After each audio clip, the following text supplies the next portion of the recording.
केंद्रीय वित्त मंत्री निर्मला सीतारमण ने गुरुवार को लोकसभा में अंतरिम बजट पेश किया है। इस दौरान उन्होंने कहा कि हमने अंतरिम बजट की परंपरा जारी रखी है। अंतरिम बजट में अब तक लोक लुभावन घोषणाएं नहीं की जाती रही हैं। इसी वजह से सरकार ने किसी तरह के बड़े ऐलान करने से परहेज किया है। प्रधानमंत्री नरेंद्र मोदी ने भी अंतरिम बजट पर प्रतिक्रिया दी। पीएम ने कहा कि केंद्रीय वित्त मंत्री निर्मला सीतारमण द्वारा पेश किया गया अंतरिम आम बजट समावेशी और नवोन्मेषी होने के साथ ही देश के भविष्य के निर्माण का बजट है। ये विकसित भारत के 4 स्तंभों युवा, गरीब, महिला और किसान को सशक्त करेगा। बजट पेश होने के बाद प्रधानमंत्री ने एक वीडियो संदेश जारी किया। मेरे प्यारे देशवासियों, आज का ये बजट इंटरिम बजट तो है ही, लेकिन ये बजट इंक्लूसिव और इनोवेटिव बजट है। इस बजट में कंटिन्यूटी का कॉन्फिडेंस है। ये बजट विकसित भारत के 4 स्तंभ युवा, गरीब, महिला और किसान सभी को एम्पावर करेगा। निर्मला जी का ये बजट देश के भविष्य के निर्माण का बजट है।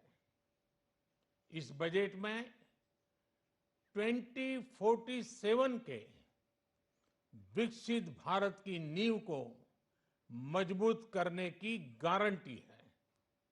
मैं निर्मला जी और उनकी टीम को बहुत बहुत बधाई देता हूं।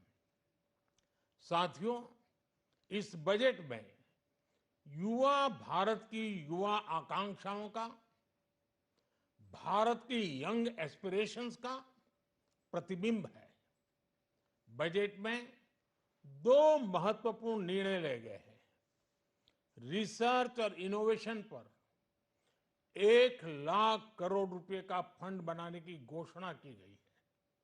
बजट में स्टार्टअप्स को मिलने वाली टैक्स छूट के विस्तार का भी ऐलान किया गया है।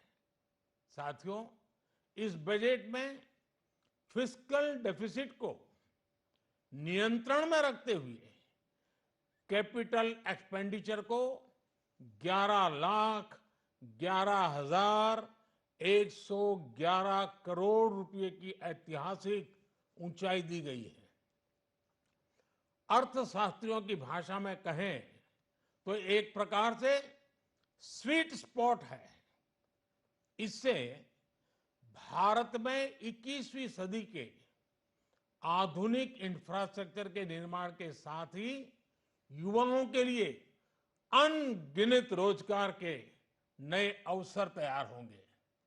बजट में वंदे भारत स्टैंडर्ड की 40,000 आधुनिक बोगियां बनाकर उन्हें सामान्य यात्री ट्रेनों में लगाने का ऐलान किया गया है। इससे देश के अलग अलग रेल रूट पर करोड़ों यात्रियों में आरामदायक यात्रा का अनुभव बढ़ेगा। साथियों, हम एक बड़ा लक्ष्य तय करते हैं, उसे प्राप्त करते हैं और फिर उससे भी बड़ा लक्ष्य अपने लिए तय करते हैं। गरीबों के लिए हमने गांवों और शहरों में 4 करोड़ से अधिक घर बनाए। अब हमने 2 करोड़ और नए घर बनाने का लक्ष्य रखा है। हमने 2 करोड़ महिलाओं को लखपति दीदी बनाने का लक्ष्य रखा था।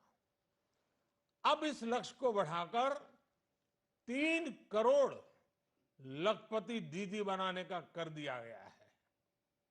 आयुष्मान भारत योजना ने गरीबों की बहुत मदद की है। अब आंगनवाड़ी और आशा वर्कर, उन सबको इस योजना का लाभ मिलेगा।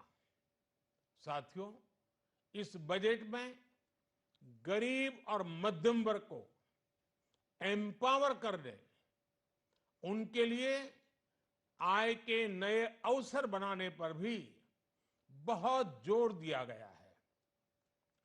रूफटॉप सोलर अभियान में 1 करोड़ परिवारों को सोलर रूफटॉप के माध्यम से मुफ्त बिजली प्राप्त होगी। इतना ही नहीं, सरकार को अतिरिक्त बिजली बेचकर लोगों को 15 से 20 हजार प्रति वर्ष की आय भी होगी और ये हर परिवार को होगी।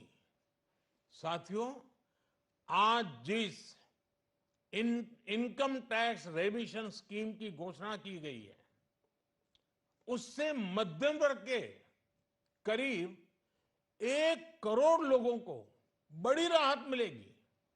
पिछली सरकारों ने सामान्य मानवी के सिर पर दशकों से ये बहुत बड़ी तलवार लटका कर रखी थी। आज इस बजट में किसानों के लिए भी बहुत महत्वपूर्ण और बड़े निर्णय लिए गए हैं। नैनो डीएपी का उपयोग हो, पशुओं के लिए नई योजना हो, पीएम मत्स्य संपदा योजना का विस्तार हो और आत्मनिर्भर ऑयल सीड अभियान हो। इससे किसानों की आय बढ़ेगी और खर्च कम होगा। मैं एक बार फिर सभी देशवासियों को इस ऐतिहासिक बजट के लिए शुभकामनाएं देता हूं। बहुत बहुत धन्यवाद।